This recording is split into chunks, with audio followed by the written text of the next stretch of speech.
Kiriman sampah musiman di saat musim penghujan di kawasan Badung Selatan perlu perhatian khusus pemerintah guna menjaga kebersihan dan kenyamanan wisatawan berkunjung.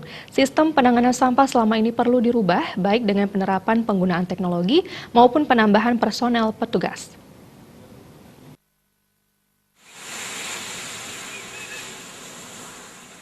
Sampah musiman yang ada di sepanjang pantai Badung Selatan terutama di saat musim penghujan menjadi persoalan penting yang perlu dihadapi. Bahkan pemerintah Kabupaten Badung telah menambah personil dan alat berat di sejumlah titik yang menjadi daerah yang banyak menerima sampah kiriman dari laut lepas.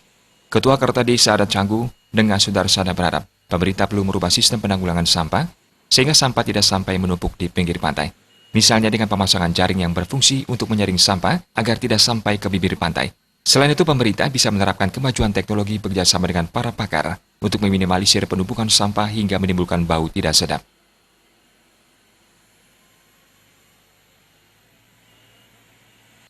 Kalau kita bicara sampah, setiap musim penghujan atau musim angin barat daya, sampah-sampah yang ada di kawasan Pantai Kuta termasuk sampai di Canggu, memang betul seperti apa yang Bapak katakan tadi.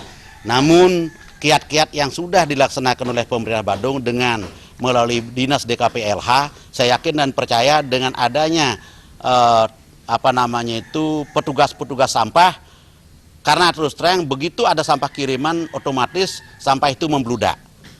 Namun saya yakin dan percaya dengan pergerakan daripada dinas terkait, ya dalam hal ini adalah dinas DKP dan LH, saya yakin bahwa sampah-sampah itu dapat diatasi.